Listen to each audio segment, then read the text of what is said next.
10월 초에 서울에서 열린 여행 박람회, 일본 정부가 독도를 다케시마섬이라고 일본 땅으로 표기한 지도를 배포한 거 알고 계시죠? 제가 모르고 있었습니다. 이걸 몰라요? 외교부가 이거 파악도 못하고 있단 말입니까? 일본 정부가 한국 땅에 와서 공식적으로 독도를 다케시마섬이라고 표현해가지고 여행 안내서를 배포를 한 것을 장관이 모르고 있는 것도 문제고, 보고를 했는지 안 했는지도 지금 모르고 계시고 경시하고 있는 거죠. 그렇지 않습니다. 아, 그래요? 해외 안전여행 사이트에 독도를 제외 대한민국 공간이 있는 곳이라고 표시한 건 알고 있죠. 누가 이런 행동을 했는지 조사했습니까? 저는 그 사실 확인할 정보를 지금 갖고 있지 못합니다. 그냥 보고 말았습니까? 이게 이 정부의 독도 문제에 대한 태도를 상징적으로 보여주는 것 같아요.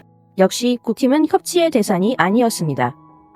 그동안 여당에서 나서서 윤석열을 설득하고 국민들의 분노가 극에 달해 있는 상황 김건희의 대외 활동을 자제해달라고 요청할 것으로 알려졌지만 역시나 윤석열은 뒤를 막고 국민들의 목소리를 외면해버렸습니다. 특히 그 중심에는 원내대표 추경호를 중심으로 한 인사들이 있었고, 국정감사에서 어떻게 해서든지 피감 기관들을 보호하고 보기 힘들 정도의 굽신거림과 정부 자찬으로 국민들을 좌절하게 만들었습니다.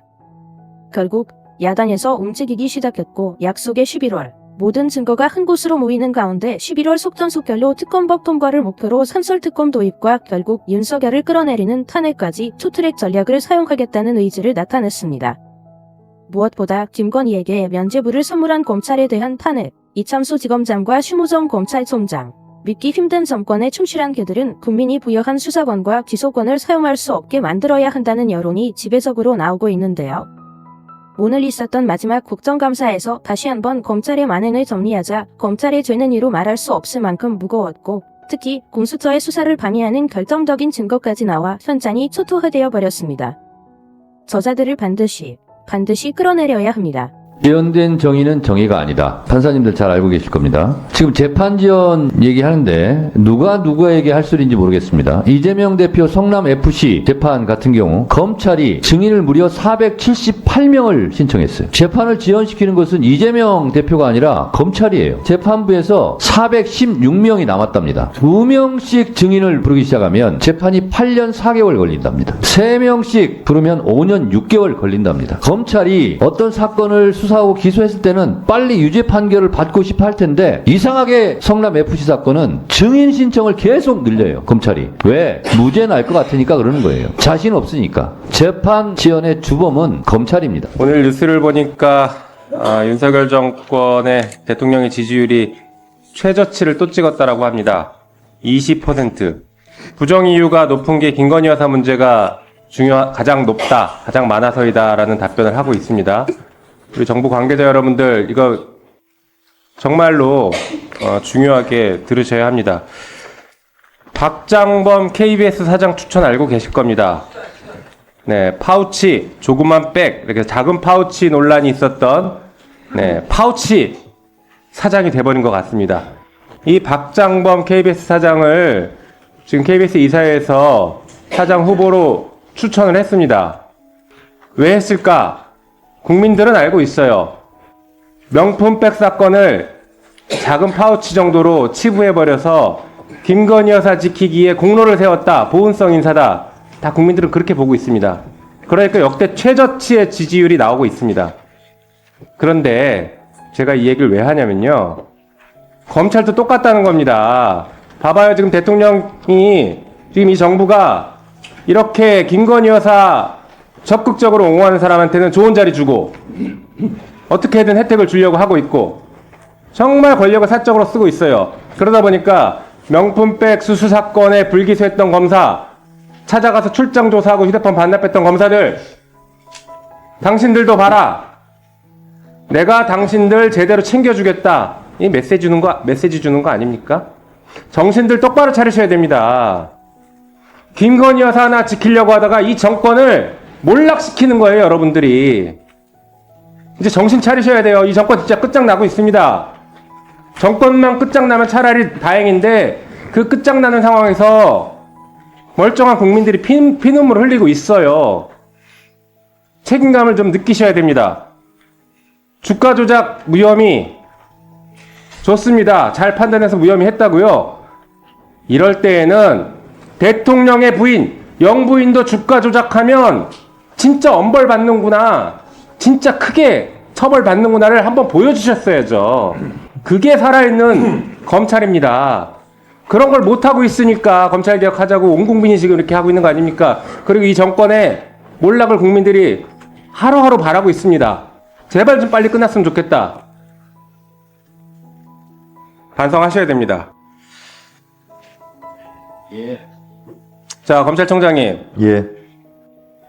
강혜경 씨 PC 창원지검에서 압수수색했습니다. 휴대폰이랑. 알고 있죠? 예, 알고 있습니다. 이거 빨리 가안부 해야 되지 않습니까? 가안부 신청하면 가안부 빨리 진행해야 되지 않아요? 저희들이 이제 분석이 다 마치고 절차에 따라서 진행하도록 하겠습니다. 분석이 마치고 가안부 하는 것이 아니라 네. 포렌식하고 가안부 하는 겁니다. 그러니까요. 그렇죠. 저희들 절차에 따라서 진행하도록 하겠습니다. 네, 빨리 가안부 하십시오. 절차대로. 총장님, 답변. 예, 절차대로 절차에 빨리 따라서 진행하도록 하겠습니다. 신속하게 진행하십시오. 예. 네, 그리고 지금 조금 전에 박장범 사장 추천 얘기 나왔는데, 이 방통위 2인 체제에 대해서 위법하다라는 법원의 판결이 있었습니다. 그리고 지금 현재 KBS 이사회에서는 이 문제를 지금 소송을 또 하겠다, 가처분하겠다 이렇게 얘기하고 있어요. 역시 방통위 2인 체제 하에서 KBS 이사회 이사들이 구성이 됐기 때문에 그 이사회에서 추천된 박장범 사장 후보는 무효다, 이런 지금 주장을 하고 있습니다.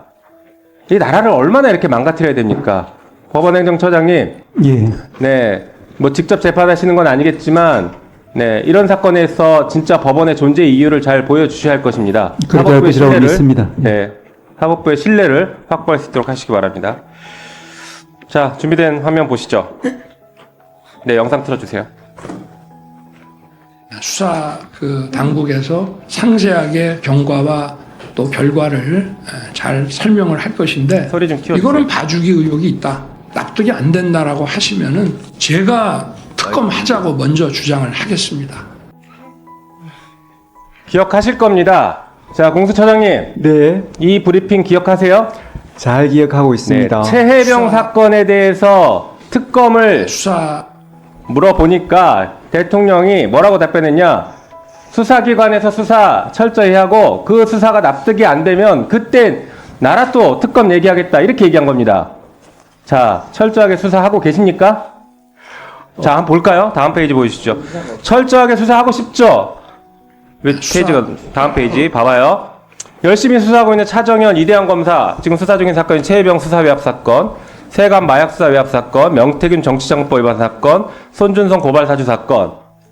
네, 이런 사건들 수사하고 있잖아요. 지금 감사원 사건도 수사하고 있고. 네, 맞습니다. 네, 최혜병만 봅시다. 최혜병 사건 수사 결과 보고 나서 특검 얘기하겠다고 했는데 최혜병 사건 수사를 못하게 지금 막고 있어요. 다음 페이지 보여주세요. 봐봐요. 이게 연임을 제대로 안 하고 있는데 반대로 2024년 9월 30일 수사 4부 윤인상혁 검사는 사표를 제출했습니다. 그랬더니 5일 만에 바로 제거합니다.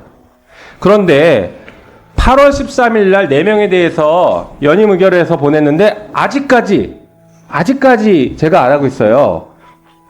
이제 한 이틀 남았죠? 이틀 뒤면은 자동으로 해임되고 끝납니다. 네, 사직되는 겁니다. 네, 맞습니다. 자, 인사건 가지고 수사 개입하는 거 공수처에서 이대로 당하고 있으면 됩니까? 한마디라도 해야 되는 거 아니에요? 입장 한번 말씀해 보십시오. 네, 조금 전에도 말씀드렸듯이 그 최혜병 사건에 있어서 수사 연속성 유지가 우리 처의 입장에서는 매우 긴요한 문제입니다. 제가 대통령의 임명권에 대해서 말씀드리기는 좀 주저되는 측면이 있지만은 지금 중요한 수사들에 있어서 굉장히 필요한 인력입니다. 제가 잠깐 말씀드리면 이대환 부장 같은 경우에는 탁월한 리더십을 가지고 있고 또 수사관 등 직원에 대한 격려하는 걸 보면 제가 정말 감탄할 정도의 어떤 리더십에 참 놀라는 짧게 말씀해 측면입니다. 네, 짧게. 예. 그 정도로, 네. 예, 그리고 또 차정현 수사기획관은 또 우리 또 공수처에 있어서 그 수사기획 업무를 총괄하고 있고 또 정의감과 추진력을 가지고 네, 있습니다. 꼭 필요한 또 인재라는 말씀으로. 송영선 또 검사 같은 경우에는 지금 판검사 상대 뇌물수수의 인지 사건을 진행하고 있는데 또 네. 상당한 성과를 내고 있습니다. 또 최문정 검사도 맡은 바 업무를 잘 하고 있고요. 저는 이분들이 맡은 바 그 업무를 계속 할 수 있기를 애타게 기다리고 있고. 알겠습니다. 다음 페이지 보여주시죠. 기대하고 있습니다. 자, 봐봐요. 이게 지금 연임이 안 되면 공수처 검사 몇 명 안 남습니다. 특히 수사 4부, 아까 얘기했던 최혜병 사건 수사하는데 검사 1명 남아요, 1명. 평검사 1명 가지고 수사하고 그 수사 결과를 보고 대통령이 특검 여부를 결정하겠다고요? 인사로 수사권을 이렇게 수사를 이렇게 개입합니다. 네. 인사 개입을 통해서 수사를 하나도 못하게 지금 꾹꾹 누르고 있어요. 이거야말로 저는 수사 대상이다. 특검에서라도 수사해야 된다. 인사 개입을 통한 수사, 이 굉장히 독특한 수법을 쓰고 있습니다. 검찰총장 출신이라 그런지 아주 잘 알아요. 이 부분 반드시 책임 물려야 된다고 생각합니다. 동의하십니까? 공수처장으로서 다시 한번 말씀드리지만 지금 최혜병 사건의 수사 연속성을 유지하고 그다음에 제가 말씀드린 이 귀한 그 4명의 그 수사검사 부장들을 지금 연임을 받는 것은 공수처 조직 운영에 있어서 매우 긴요합니다. 대통령께서 연임 재가를 하실 때 그 충분히 고려해 주실 거라고 기대하고 있습니다. 기대하시면 안 됩니다. 지금 안 하려고 하고 있잖아요. 기대를 못 하는 상황이에요. 이렇게 해서 지금 수사를 다 망치려고 하는 거예요. 인사권 가지고 수사 못하게 하고 거부권으로 수사 거부하고 있고 이게 지금 대한민국 대통령의 현주소입니다. 그러니까 국정 지지도가 바닥을 치고 있죠. 다 여러분들 책임입니다, 이게. 여러분은 어떻게 생각하시나요? 여러분들의 의견을 자유롭게 댓글로 남겨주세요. 하나하나 읽어보고 명심하고 반영해서 더욱 유익한 영상 제작하도록 최선을 다하겠습니다. 여러분의 구독과 좋아요는 영상 제작에 큰 힘이 됩니다. 시청자 여러분, 제발 혁명을 위해 힘을 보여주세요. 오늘 준비한 영상은 여기까지입니다. 앞으로의 관련 소식도 계속해서 전해드릴 것을 약속드리며 영상이 유익하셨다면 구독과 좋아요 한 번씩 부탁드리겠습니다. 정말 열심히 하는 채널 되도록 하겠습니다. 진심으로 감사드립니다.